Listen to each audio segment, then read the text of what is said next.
Welcome everyone that is being looped in right now. It is 12 o'clock on the dot. We're going to give it another 60 seconds to let some others who are registered jump into here, and then we will get this party started. So thanks for being with us, and give us just a moment while everyone gets dialed in and connected, and then we will get things rolling.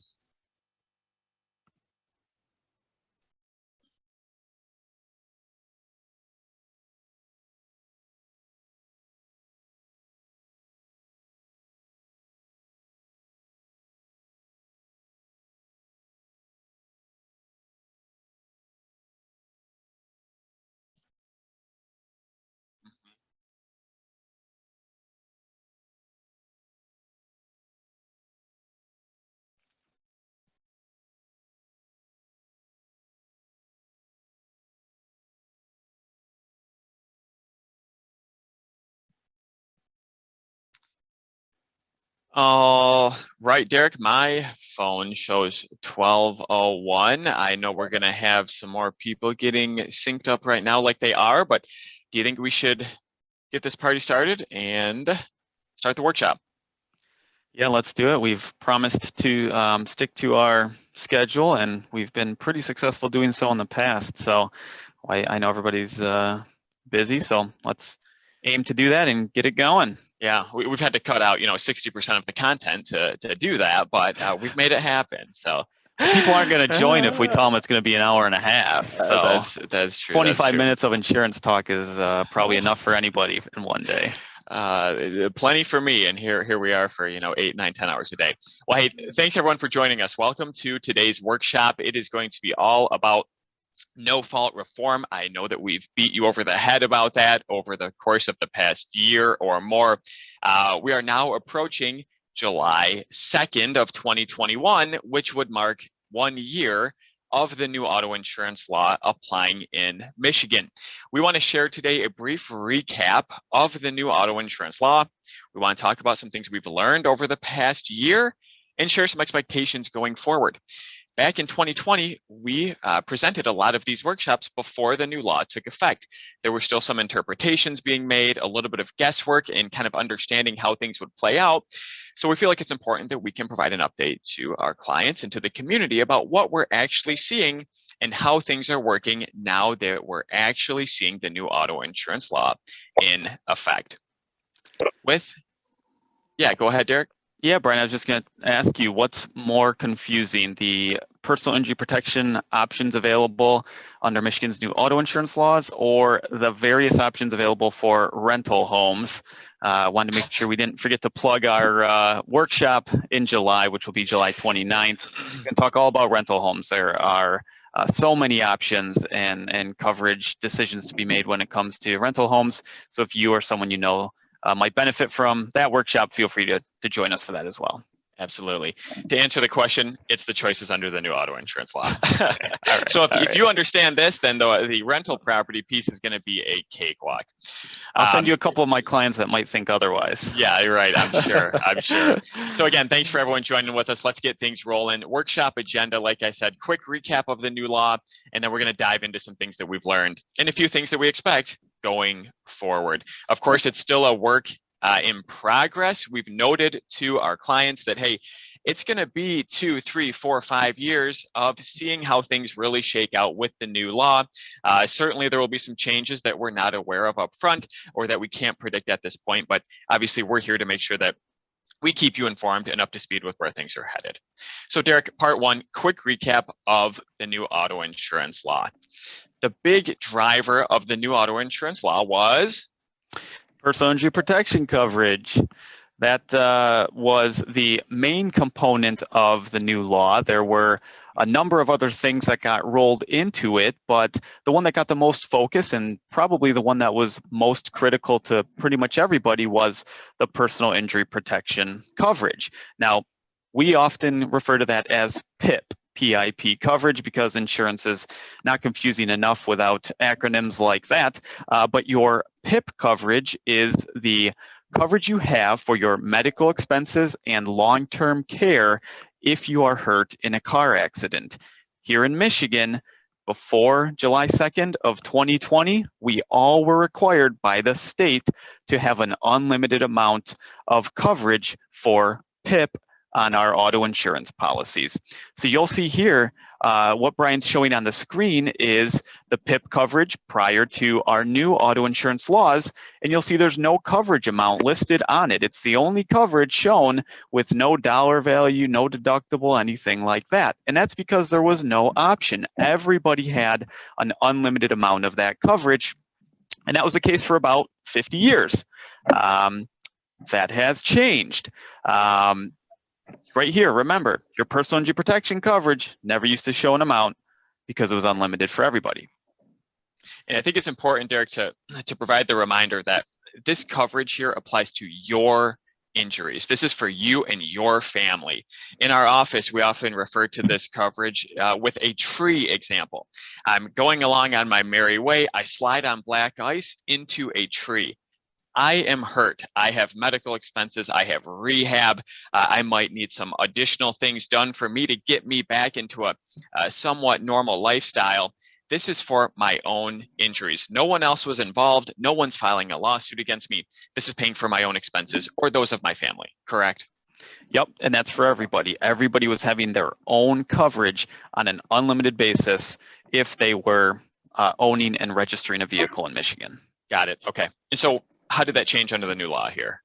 Well, it changed pretty drastically, or at least the options available to people changed pretty drastically.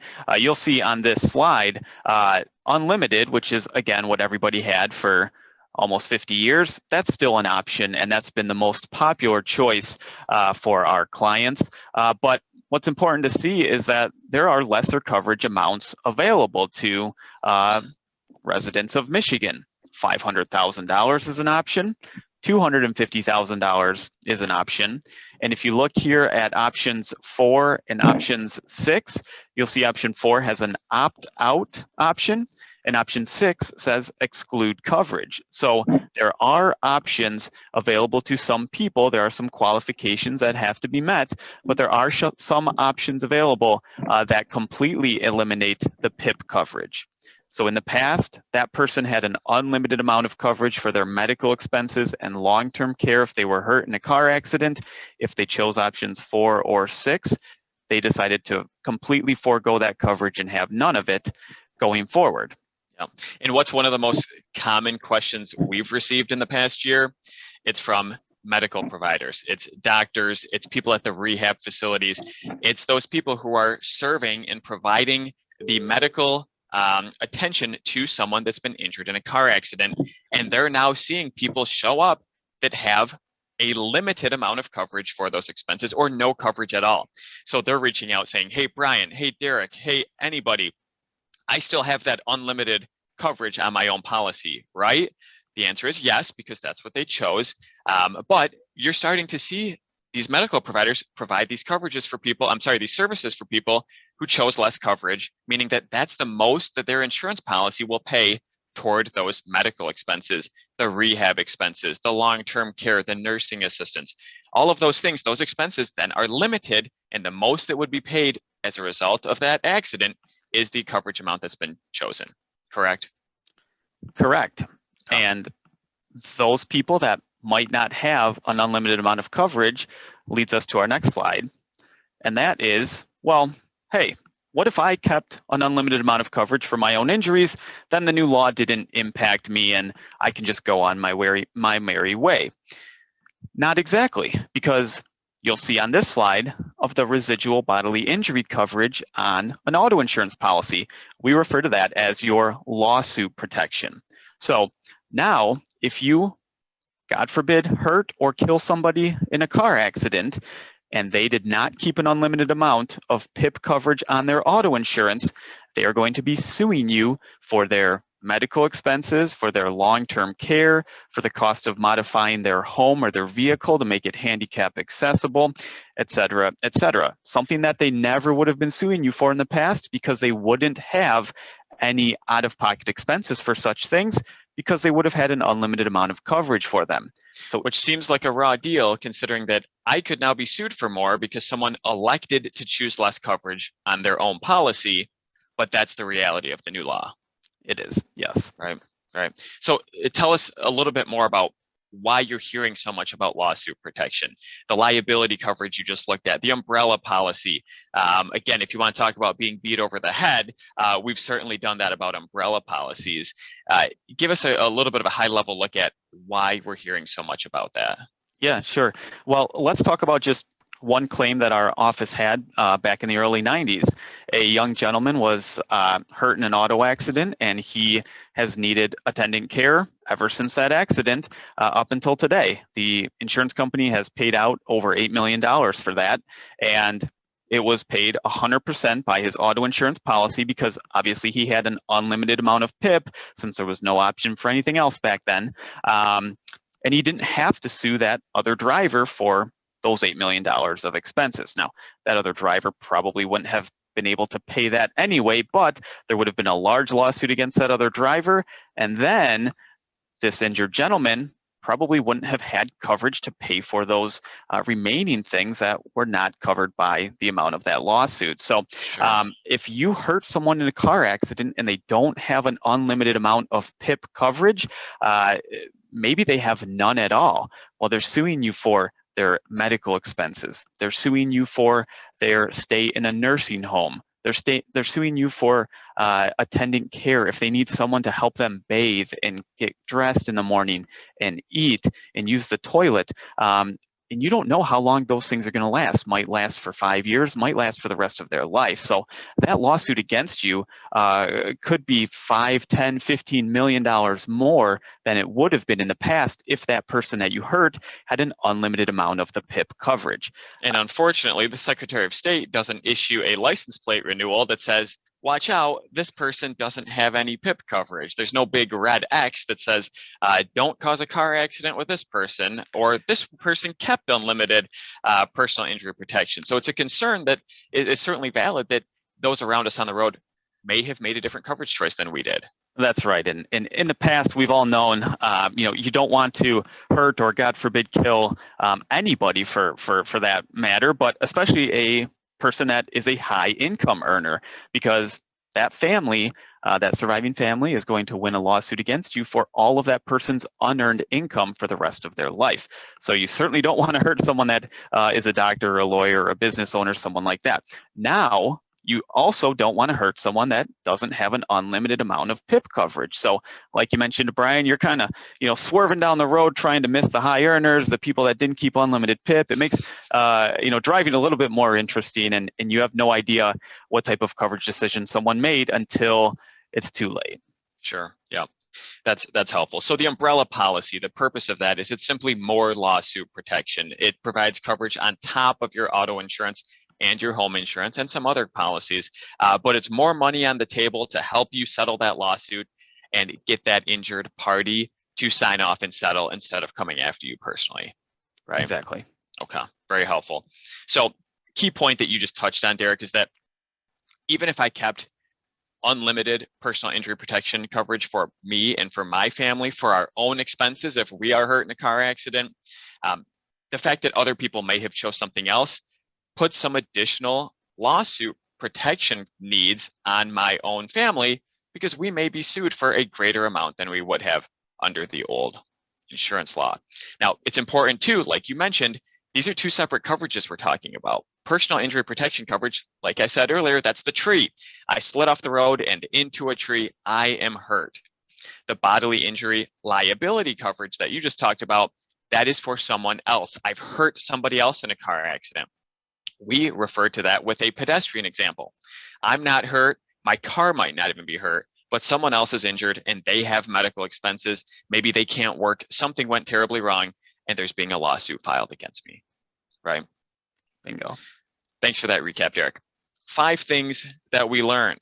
We've learned a lot over the past year. 5, yeah. I was just going to ask if you signed off on us using your image on the screen. I did. You don't see the trademark on there. So I'll collect those royalties later. That little thing's a lot cuter than you are. So that is. I should have got my glasses out for today. 5 things that we've learned, Derek. Number 1, what is it? Yeah, number 1, most people kept an unlimited amount of PIP coverage. A lot of our clients are here in West Michigan, but we do have ones all over the state of Michigan.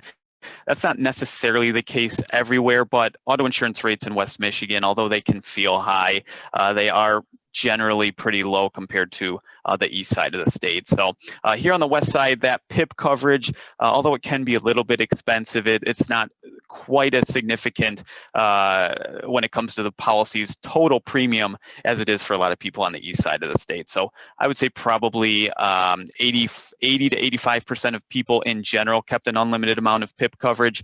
Probably 95% of our clients did.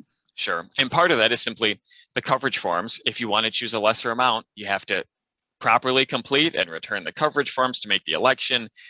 It's a real bear. Number one, you have to be comfortable making that choice for your family. And number two, you've got the workload of having to manage those coverage forms every policy renewal. Yeah, the state kind of prided themselves on giving people options, but then they made it nearly impossible to choose an actual option. Brilliant.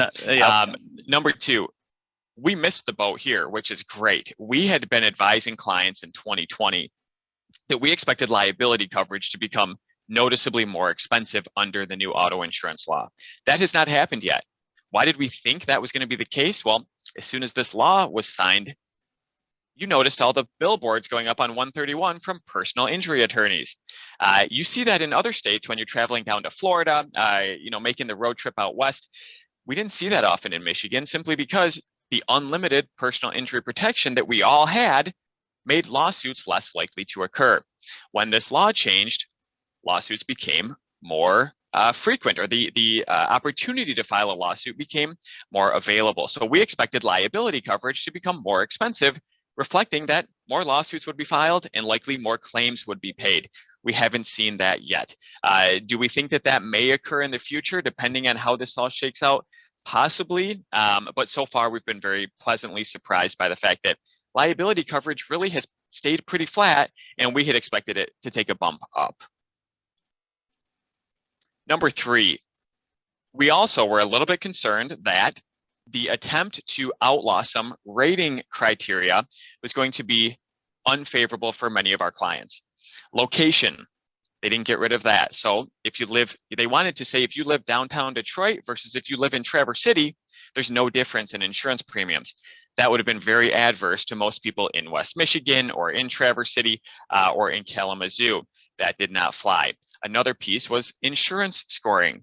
Now, the insurance industry gets a black eye for using credit report information for developing insurance premiums. But the reality is that many people in West Michigan and many of our clients have relatively high credit scores, and that is actually driving their insurance costs down. So if that would have been outlawed, that would have been relatively unfavorable for many of our clients. And we had expected maybe 2 or 3% premium reduction overall. We felt like that was maybe even optimistic, especially because we were expecting liability coverage to become more expensive. We did see a little bit more of a premium reduction across the board than what we had expected.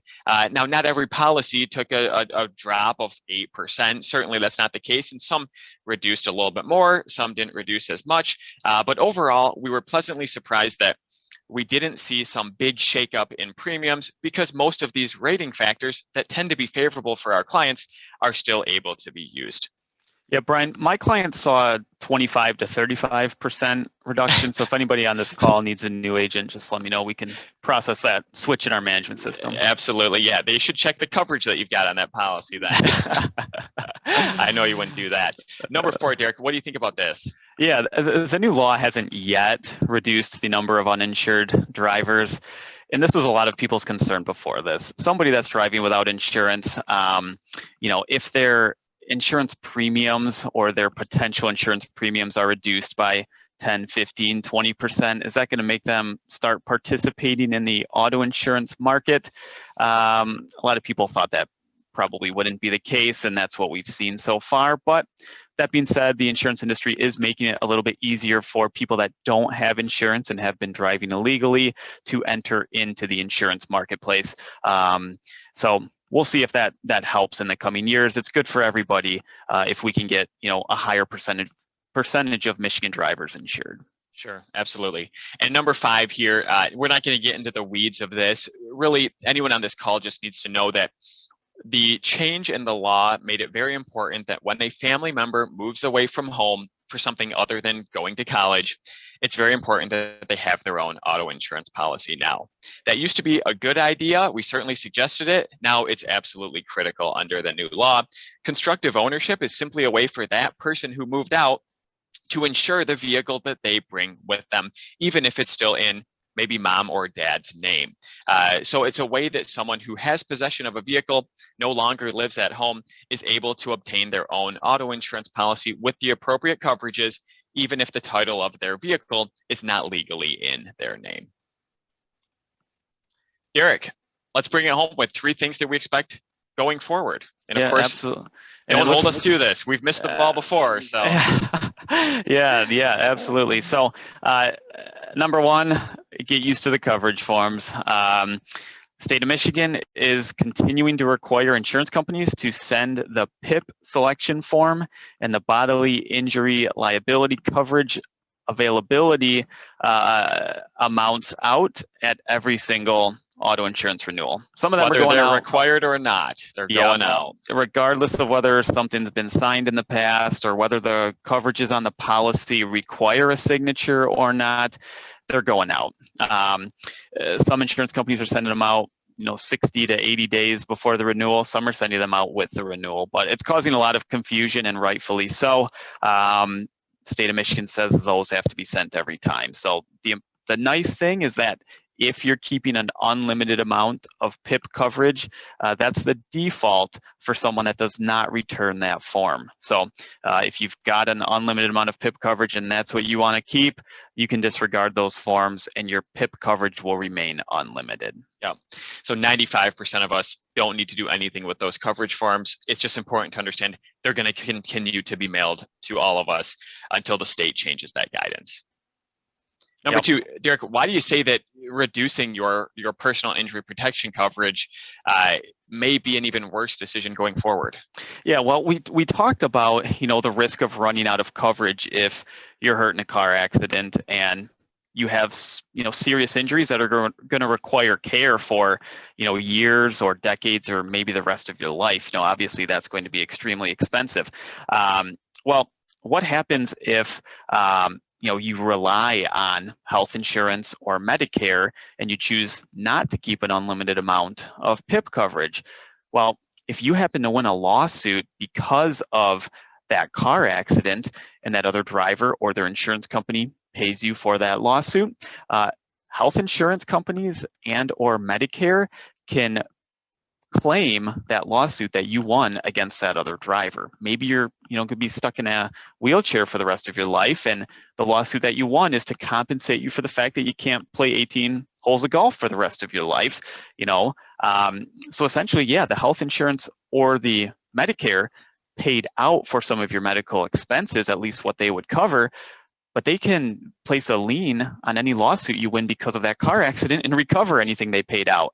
And anybody that has followed the health insurance market and or Medicare knows that the premiums for those policies have risen, but not enough to cover this new exposure that they have if their clients choose to forego their PIP coverage and rely on the health insurance or the Medicare. So they have no choice but to be even more aggressive in recovering every cent that they can when they pay out for one of their clients that get hurt in a car accident, to try to recover that.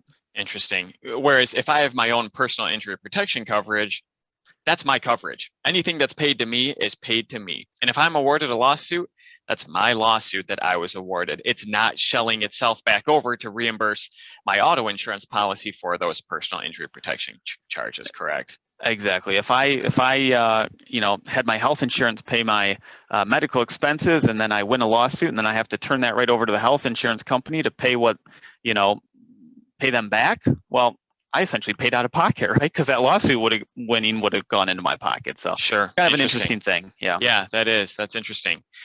Point number 3 here, Derek, probably only applicable to a few on this phone call, but kind of an interesting point. The MCCA fee, that's the Michigan Catastrophic Claims Association fee. That is roughly $100 per vehicle. Most of us like to complain about paying that fee. It has a bad rap in Michigan. It always has. And you say here, try being a motorcyclist if you really think that fee is a ripoff. What do you mean by that? Yeah, well, it's interesting. Motorcyclists, today and have in the past paid the MCCA fee, which is related to the PIP coverage on an auto insurance policy, even though PIP does not apply to a motorcyclist. If that motorcyclist hits a guardrail and lays the bike down or goes off the street and hits a tree, they don't have PIP coverage. So they're paying an MCCA fee, which again is correlated to the PIP coverage on an auto insurance policy, but it doesn't apply to them. So there's been a lot of pushback against that for a long, long time. And I think that that's probably going to be successful at some point here, and they won't be charged that MCCA fee. Interesting. Well, great. Well, hey, my clock says 12:25, Derek. So we actually managed to nail it on the head without trimming out a ton of content. So well done to you of keeping it concise and to the point.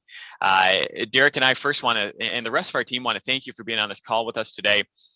Thanks for working with us through this transition over the past year to the new auto insurance law. Thanks for the introductions to friends and family. We've been able to help a ton of people in Michigan with the conversion of their auto insurance, or just assessing it, evaluating it, advising on what's most appropriate. We certainly appreciate all of the support. And we are going to hang out here on this call for a bit for any follow-up questions. We're available as long as needed for Q&A, whether it relates to something general that we discussed here, or if it's specific about something we touched on or about your own policy. We're going to stay on the call here, and we're happy to chat as long as desired. So again, thanks for joining us here, and we're going to open it up. Feel free to use the chat feature in Zoom, or if you're brave, unmute yourself and speak up, and we'll be happy to answer any questions. Yeah, Brian, did you remember to install that software that would make someone's computer blow up if they signed off before the end of the Q&A? No, I tried to, but it got rejected. All right, okay. I have a question. Did you just say that the motorcycle, the MCCA or whatever that's called, is not done away with yet, but you think they're going to? It's not done away with yet, nope. And we haven't heard any legislative guidance on that. It's kind of our own gut instinct that at some point that's got to go away. In the past, it's been the same. The motorcyclist paid the MCCA fee and the PIP did not apply to them.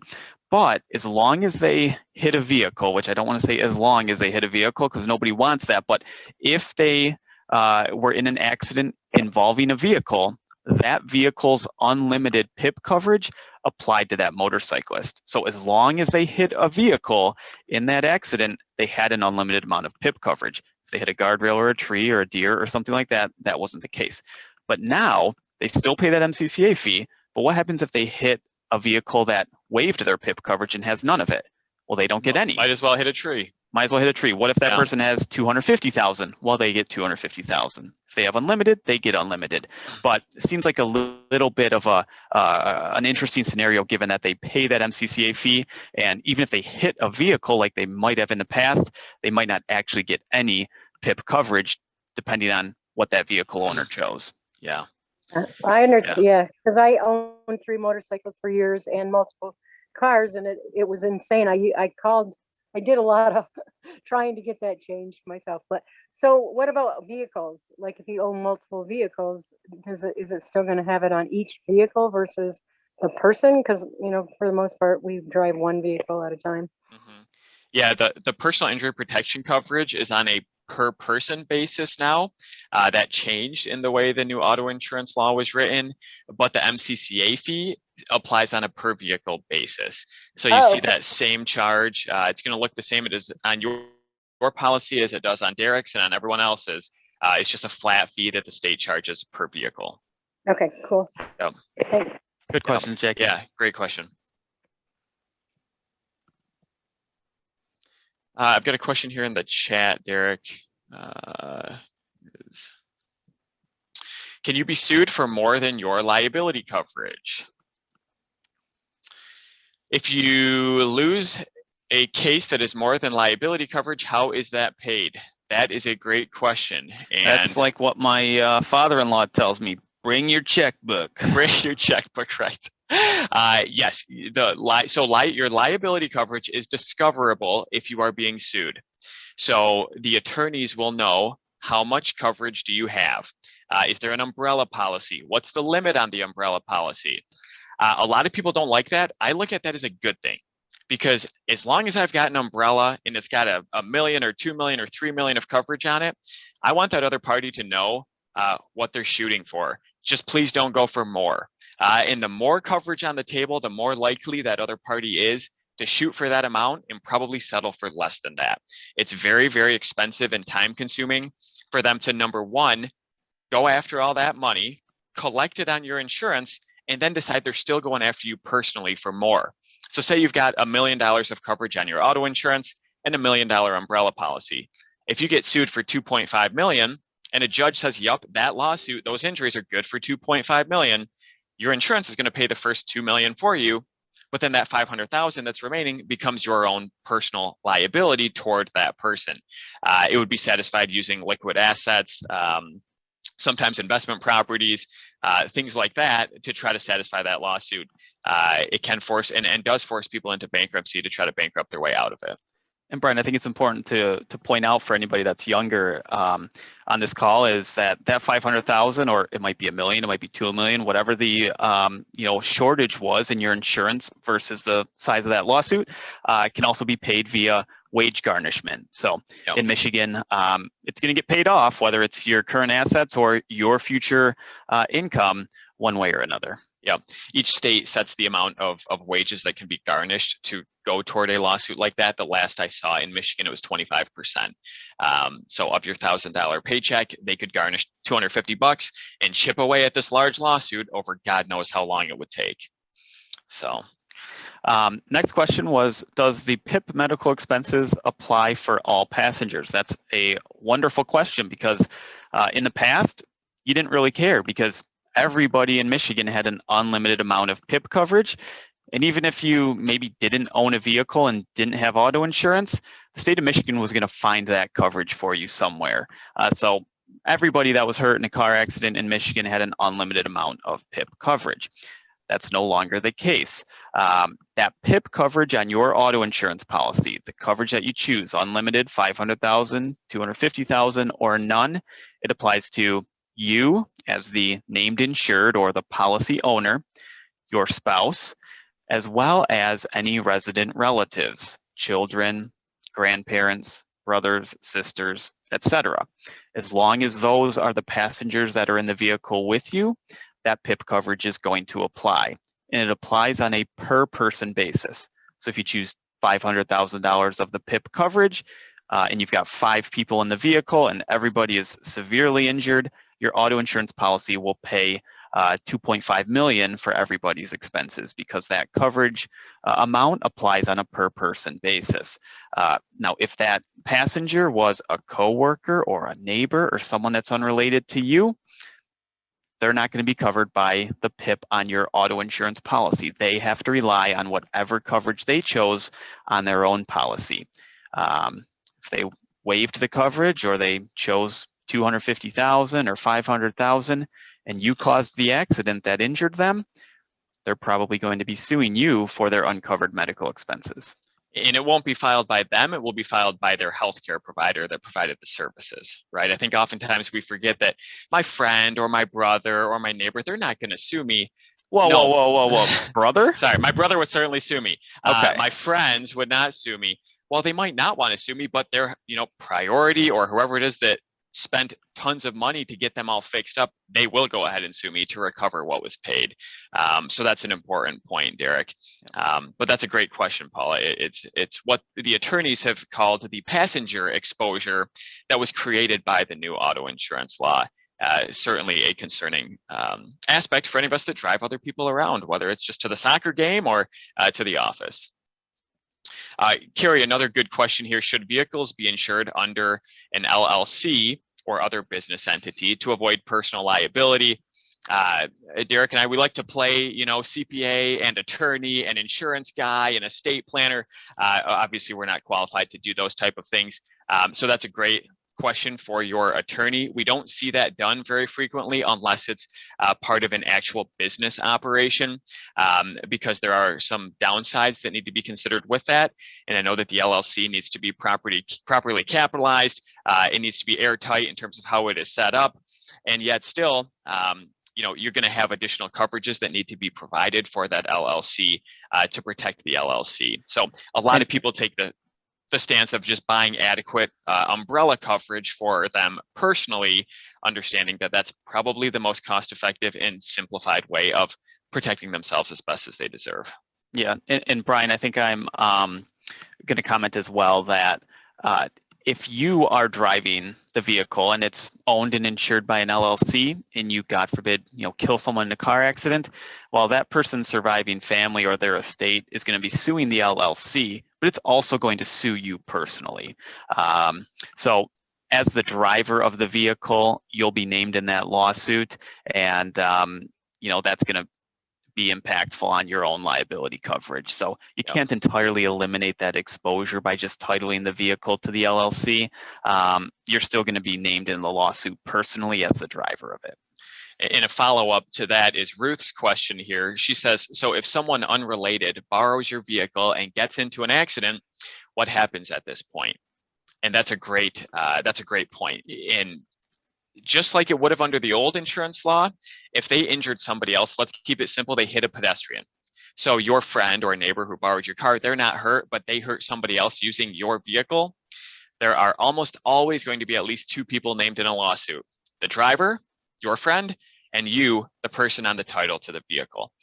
So there's going to be a lawsuit filed that names both of you in it, and you can certainly be held liable for injuries that occurred with a vehicle that is titled to you. That's where your liability coverage is very important. Another thing to keep in mind is your friend who borrowed your vehicle is going to be covered by your liability coverage.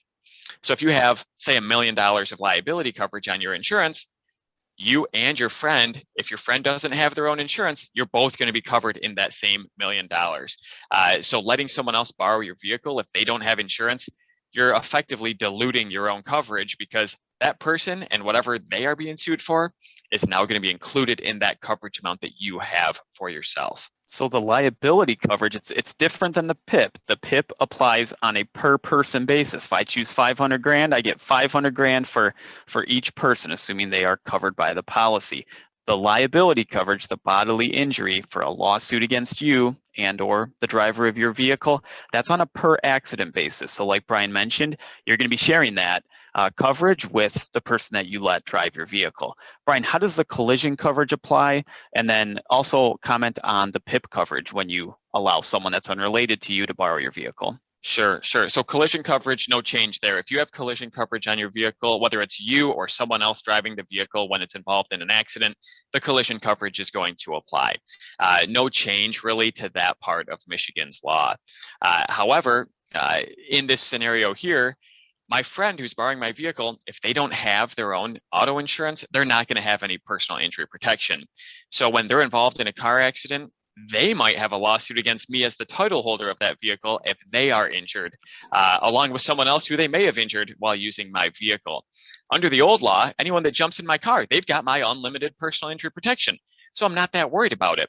Under the new law, some of our savvy clients have mentioned that they're going to have a waiver form that someone has to sign if they want to get in their car, either to ride with someone or to drive that car, saying, I am releasing the vehicle owner for all liability. Of course, that's never going to fly and it wouldn't hold up in court, but the concept of that certainly applies, because when someone else gets in your vehicle, you can still be held liable for what happens if it's your vehicle and you're on the title, and that person that jumps in might not have their own personal injury protection, meaning you've got a liability driving your vehicle because they could potentially have a lawsuit against you. Yep, absolutely. Not favorable when it comes to carpooling. I've heard a lot of clients say that, wow, well, they didn't think about carpooling when they wrote this law. They certainly did not. That's a great insight. Yep. Question from Nicole: when you talk about who is listed on the title of a vehicle, is it better for a married couple to only have the title in one spouse's name so that both people don't get sued, or does it matter?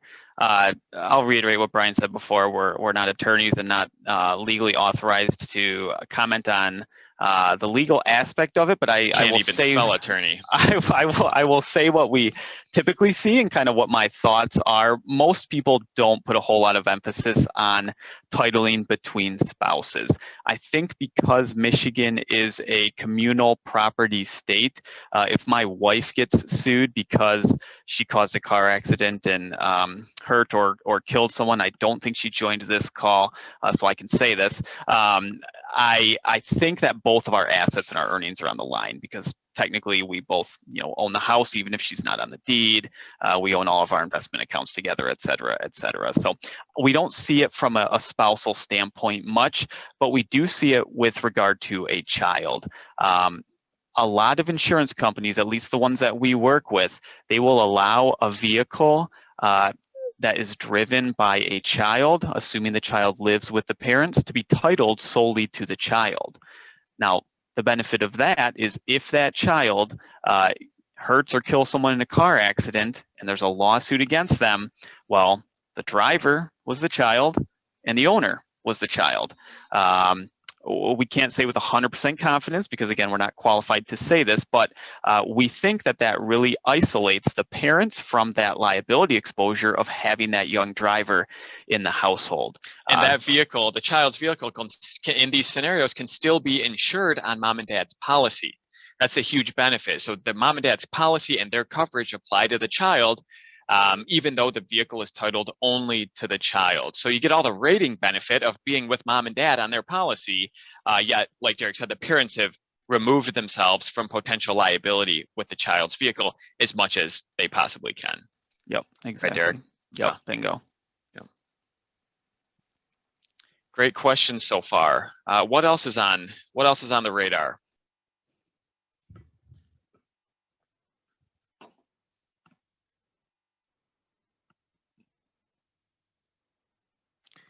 Okay. Well, Brian, should we let everyone grab their lunch and get back at it? I guess we will. Well, once again, we want to thank everyone for joining us today. And if you have any follow-up questions, or if friends or colleagues or anybody needs some input or could use some help, we will be able to distribute this workshop for informational purposes. And our entire team is, of course, always happy to help. So thanks for being with us, and thanks for your business, and have a great rest of the week. Thanks, everybody.